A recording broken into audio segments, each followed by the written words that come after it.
o que a Escritura nos afirma, usando a linguagem do espaço-tempo, usando a linguagem da linearidade histórica, ou seja, entre sexta-feira e domingo de manhã, apenas porque esse é o limite da possibilidade, esse é o limite da compreensão, e é para a maioria hoje, era para todos então, é que se diz que ele morreu, como Pedro é quem diz, morto, sim, na carne. 1 Pedro, capítulo 3, quando ele diz no verso 18, pois Cristo também morreu uma única vez pelos pecados, o justo pelos injustos, para conduzir-vos a Deus, morto sim na carne, mas vivificado no Espírito. Morreu no espaço-tempo e foi vivificado no Espírito. Já é uma outra dimensão, já é algo para além da temporalidade. Já é algo que não tem mais nada a ver com sexta, sábado e domingo. Já entrou na dimensão do Espírito. Sim, morto na carne, mas vivificado no Espírito, no qual também foi e pregou. A palavra é proclamou, é anunciou, é gritou aos espíritos em prisão. Ele foi e pregou aos espíritos em prisão. Quais espíritos em prisão? Se diz aqui, Pedro diz, profundamente influenciado pelo livro de Enoque, no qual também foi e pregou aos espíritos em prisão, os quais noutro tempo foram desobedientes, quando a longanimidade de Deus aguardava nos dias de Noé, enquanto se preparava a arca. Esse é o ambiente dessa referência. Morreu e no espírito vivificado entrou no ambiente dos espíritos em prisão.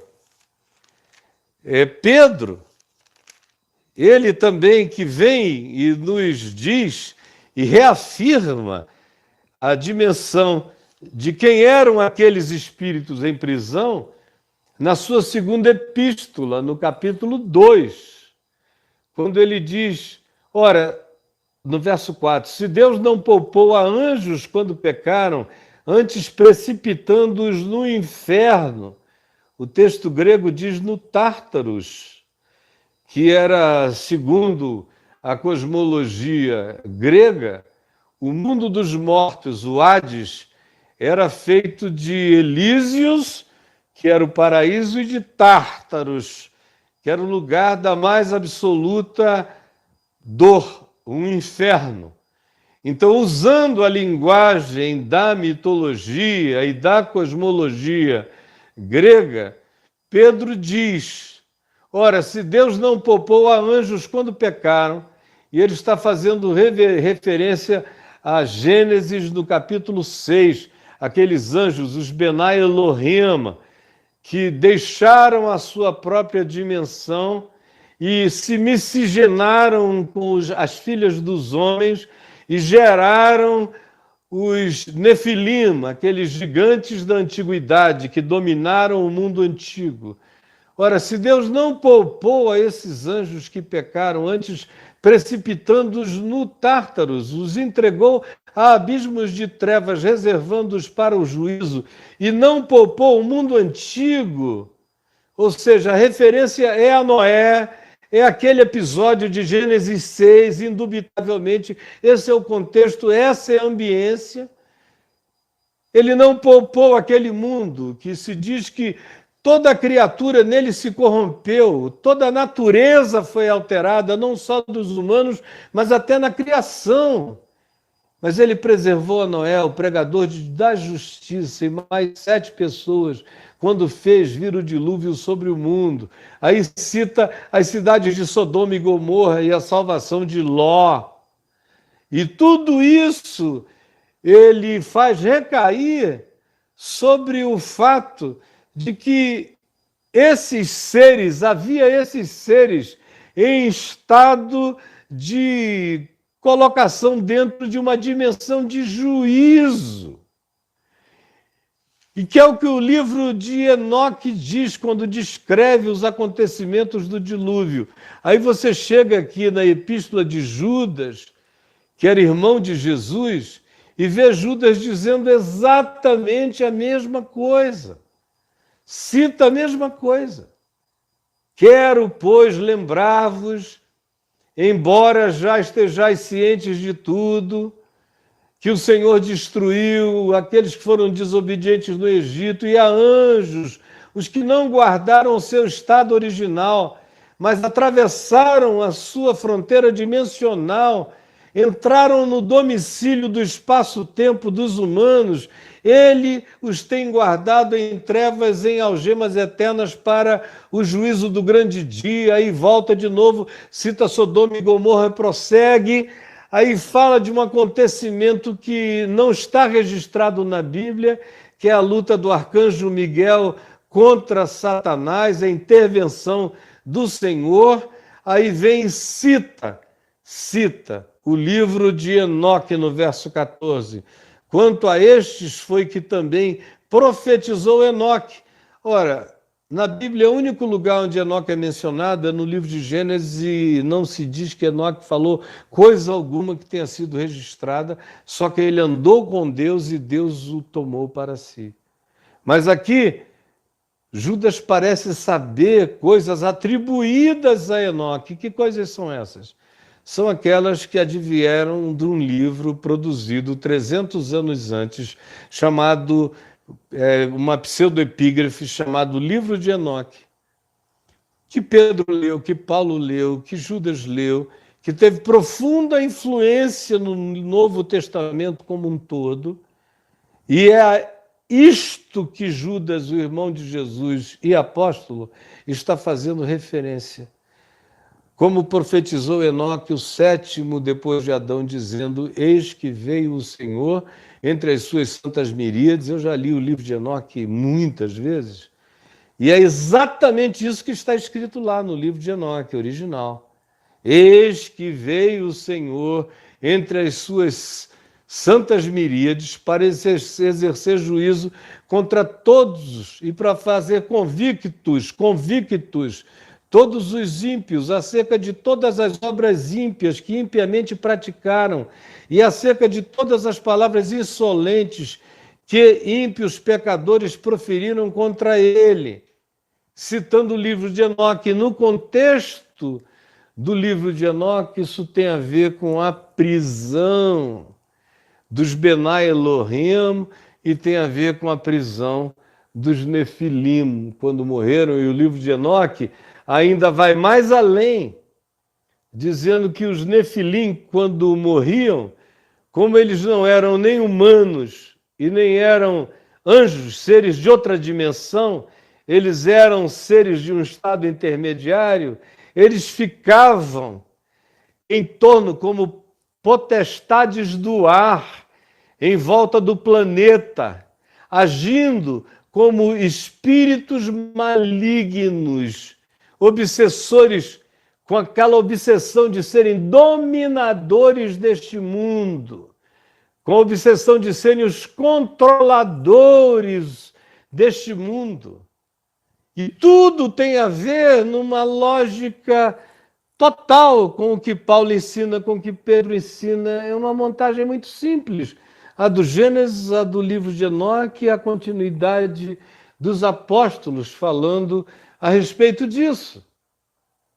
Ora, o que Pedro está nos dizendo é que Jesus, morto na carne, desceu às regiões inferiores, mais profundas, a camadas dimensionais de treva, de juízo, de escuridão, contra a prática de desobediências horrorosas dos seres que induziram a humanidade a se tornarem, como diz o livro de Gênesis no capítulo 6, seres de natureza híbrida, alterando a sua própria natureza, como corrompendo toda a criação, razão pela qual veio o dilúvio, está explicitamente relacionado em descrição narrativa de causa e efeito em Gênesis 6. Esses seres, tanto quanto aquilo que eles geraram e produziram, tanto quanto aquela geração que se abriu para essa dimensão invasora, foram mantidos, foram colocados numa dimensão que você só consegue pensar em espaço-tempo. Parece que depois que acabou o dilúvio, eles ficaram lá presos. Não, a gente agora está na camada do espírito, onde não tem mais espaço-tempo, onde ontem, hoje são a mesma coisa, onde um dia como 1000 anos como um dia, onde tudo e nada não tem significado. O que tem significado é a consciência do juízo, da verdade e da justiça. É só isso. Isso cabe em menos do que qualquer que seja a fração ou frame de tempo. Isso é o choque do eterno. É o choque do eterno. E ele foi, aí, algumas interpretações, as interpretações prevalentes do cristianismo. Deixa eu apagar aqui essa TV. As correntes prevalentes do cristianismo dizem que Jesus desceu, está no credo apostólico, inclusive, ele desceu ao mundo dos mortos, desceu ao Hades e ressuscitou no terceiro dia. Está lá, é uma das confissões, uma das profissões de fé mais antigas no nosso conhecimento histórico. Ela é extremamente primitiva. E isso já estava dito lá. Isso não pode ser atribuído a Constantino. É pré-constantiniana essa convicção de que Jesus desceu ao inferno. Pedro já a tinha. Paulo já a tinha. Por exemplo, Paulo diz em Romanos 10... Quem subirá aos céus? Romanos 10. Isto é, para trazer a Jesus do céu à terra, para fazê-lo se encarnar.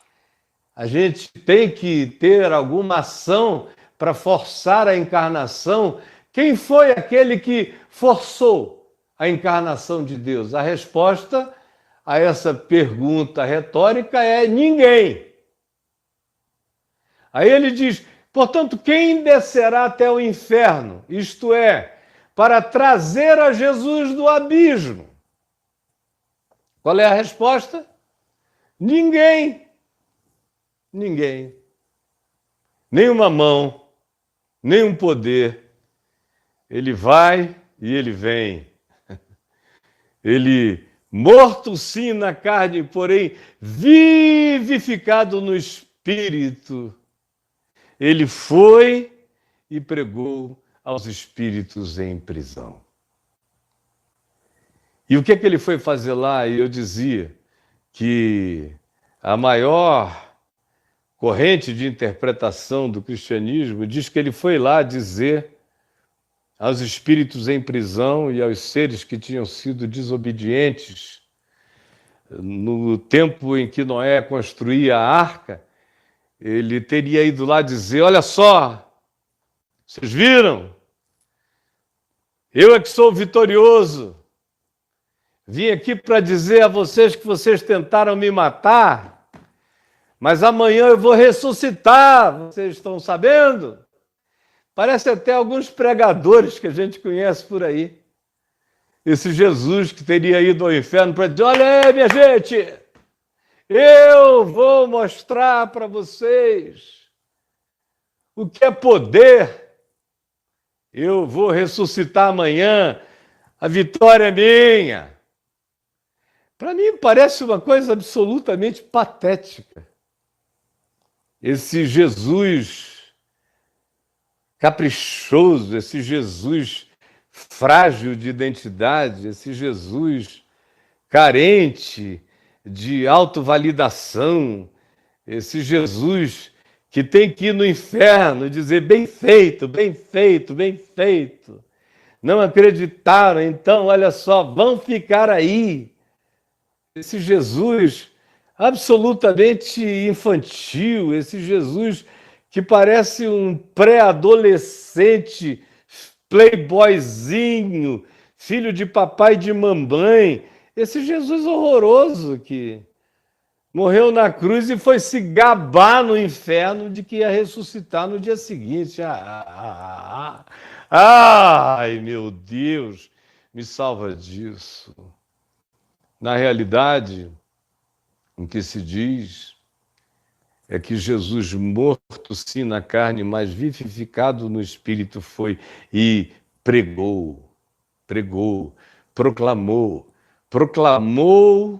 o evangelho, proclamou a redenção, proclamou a graça, a misericórdia de Deus a anjos e homens, proclamou a redenção de anjos e de homens na profundeza eterna da desobediência, da angústia. Ele vai e as portas do inferno não prevalecem contra ele. O que isso significa? Que ele foi lá para trancar o que já estava trancafiado? Que ele foi lá para aumentar os grilhões dos que já estavam agrilhoados? Isso parece com Jesus, isso parece com o Cristo. Ele teria ficado esquizofrênico, ele mandaria que os pobres mortais perdoassem a todos, até aos inimigos, até aos seus próprios diabos que atentam contra ele, enquanto ele próprio vai brincar de olha só de quem é o maior lá no inferno. Ah, pelo amor de Deus, né, minha gente? Tem que parecer com Jesus que disse: o Espírito do Senhor Deus está sobre mim, pelo que me ungiu para proclamar libertação, para proclamar, anunciar o Evangelho aos pobres, para proclamar libertação aos cativos e restauração de vista aos cegos, para pôr em liberdade os oprimidos, para anunciar o ano da graça, da misericórdia do nosso Deus. Tem que parecer com que Paulo discerniu sobre Jesus e disse que nele, Jesus, haveriam de convergir todas as coisas dos céus, na terra, debaixo da terra, todas as dimensões haveriam de convergir para esse ato que no espaço-tempo acontece na cruz, mas que antes do espaço-tempo já está realizado, antes da criação de todas as coisas, como eu expliquei ontem. Esse ato é proclamado com as suas implicações. Paulo diz, são aquelas que fazem com que nele, por meio dele, para ele, todas as coisas sejam convergidas, todas as coisas que nele subsistem, todas essas coisas nele também serão convergidas, para que no fim de tudo ele seja tudo em todos, e sendo tudo em todos, ele mesmo se curve diante do Pai, para que o Pai seja tudo sobre todas as coisas.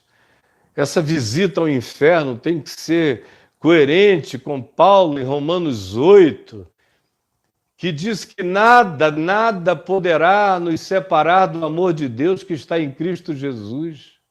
Nada. Nem anjos, nem arcanjos, nem principados, nem nada. Nem anjos, nem tronos, nem dimensões, nem soberanias, nem principados, nem potestades, nem a vida, nem a morte. Nem a vida, nem a morte. Nem as alturas. E ele não está falando de altura espaço-temporal, ele está falando das alturas transdimensionais, nem abismos, ele não está falando da maior profundidade no Pacífico, ele está falando do abismo eterno mesmo. Nada. Nem o céu me separa de Cristo e nem o inferno me separa de Cristo. Nada poderá nos separar do amor de Deus que está em Cristo Jesus, o nosso Senhor. Absolutamente nada. Essa visita de Jesus ao inferno tem que ser coerente com esse Espírito de Cristo. Tem que ser coerente com Paulo falando aos Efésios. No capítulo 4, quando ele diz que quando Jesus subiu às alturas, na ressurreição, na ascensão, quando ele subiu às alturas, ele levou cativo o cativeiro. Aquele cativeiro, aquela prisão de almas, de anjos, de espíritos, quando ele subiu às alturas, ele levou consigo, no empuxo da ressurreição, todas as dimensões de homens e de criaturas. A cruz de Cristo foi absolutamente, infinitamente maior do que a crucificação de Jesus consegue manifestar. A cruz é eterna, a crucificação é espaço-temporal. Muito maior. É uma coisa tão extraordinária que Mateus diz que quando Jesus estava para entregar o Espírito, quando ele clamou, Eli, Eli, lema sabachthani, Deus meu, por que me desamparaste? E em agonia gritou, está pago, está consumado. Ó Pai, nas tuas mãos eu entrego o meu espírito. Então a terra tremeu, as rochas se fenderam, os sepulcros se abriram e muitos santos que dormiam no pó da terra ressuscitaram e, entrando na cidade de Jerusalém, apareceram a muitos depois da ressurreição de Jesus. O que aconteceu ali, no espaço-tempo, estava abrindo camadas e dimensões de todos os significados de existência que possa haver não apenas no espaço-tempo dessa galáxia, dessas galáxias, desse universo, mas de todas as dimensões universais e transversicas. A cruz é o centro de todas as existências. Assim como o Cordeiro, a cruz eterna, é a emulação de toda a criação, e toda a criação já é criada, perdoada em todas as alternativas de liberdade que a existência da consciência e dos fenômenos tem nesse universo, em qualquer outro universo, do mesmo modo, convergindo para aquela dimensão espiritual que a Escritura faz questão de dizer que era convergente. Ele levou sobre si os pecados de nós todos. Isaías 53, as dores, as angústias, as agonias, os sofrimentos, as infelicidades, os vazios, os desejos de morte, tudo convergiu para ele no céu, na terra, debaixo da terra. As alegrias dos anjos em expectativa e o choro e o ranger de dentes do inferno, tudo convergindo para ele, porque a intenção dele era chamar tudo para ele próprio, para perdoar a todos no espaço-tempo por um único ato de graça, na cruz. liquidar tudo. Liquidar a vida, liquidar a morte. Estabelecer já a escatologia e o juízo de todas as coisas. Eu não preciso esperar nenhum juízo final. Já está tudo julgado e sentenciado na cruz. O pecado foi julgado na cruz. O diabo foi julgado e sentenciado na cruz. O mundo foi vencido na cruz. Nós estamos vivendo a experiência do espaço-tempo, mas para quem tem a mente colocada na dimensão do Espírito, você já sabe pela fé e já pode até com Paulo se assentar nos lugares celestiais em Cristo Jesus, com a confiança daqueles que podem assistir a continuidade do processo na linha do tempo aqui, no espaço-tempo na história, mas com a certeza absoluta de que já está tudo resolvido, já está tudo consumado, e eu já sou mais do que vencedor por meio daquele que me amou. Já está feito até o fim. E nem a morte, nem o inferno podem me separar de Deus e separar nada, porque quando ele subiu às alturas, ele levou o cativo o cativeiro. Aquele cativeiro, com aqueles personagens, e com todo e qualquer outro tipo de personagem não narrado, não descrito na Bíblia, porém real, nas dimensões da angústia, da dor, das prisões espirituais, de qualquer dimensão, ele levou o cativo o cativeiro. Essa cruz é mais do que cósmica, é transcósmica. Nele tudo subsiste. Ele, naquele ato de ser obediente até a morte, morte de cruz, como Paulo diz escrevendo aos Filipenses, ele, por aquela entrega, recebeu o nome que está acima de todo nome, para que ao nome de Jesus, se dobre todo joelho, todo joelho, todo joelho, todo joelho, todo joelho, de toda criatura, de todas as dimensões, para que ao nome de Jesus se dobre todo joelho. Não é uma coisa mágica, é esse nome do amor, é esse nome da justiça, é esse nome do caráter, é esse nome da graça, é esse nome da compaixão, é esse nome da misericórdia infinita, é esse nome do amor maior do que a morte, maior do que o inferno. Esse nome que é maior do que o nome do primeiro Adão, em quem nós morremos, é o nome do segundo Adão, Cristo Jesus, em quem nós vivemos. Esse nome que representa um superabundar de graça, porque aonde abundou o pecado, superabundou a graça. Esse nome que representa o fato de que o segundo Adão, que é Jesus, é maior do que o primeiro Adão. É esse nome que representa o fato de que, no fim, a misericórdia triunfa sobre o juízo. É esse nome.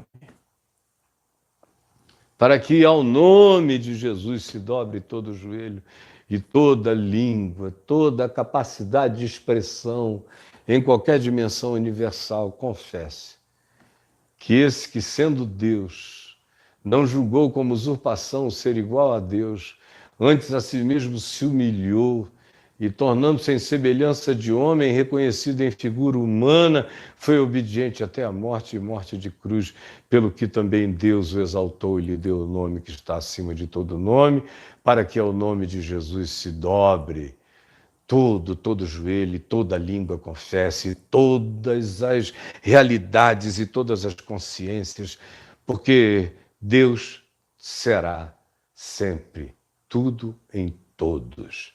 E a graça tem que ser maior do que a condenação. Se não for,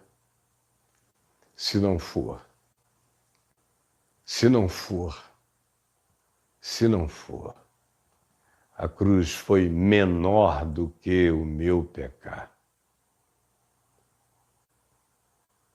Se não for, Jesus não é o Cordeiro que tira o pecado do mundo. Não é. Os homens só estão vivendo a insanidade da sua loucura, mas Deus já reconciliou consigo o mundo em Cristo Jesus, não imputando aos homens as suas transgressões. Por sua infinita misericórdia, Pai, perdoa-lhes porque eles não sabem o que fazem. E entra também no ambiente da própria morte, na maior profundidade do abismo do Tártaros e prega. E quando subiu às alturas, levou cativo o cativeiro.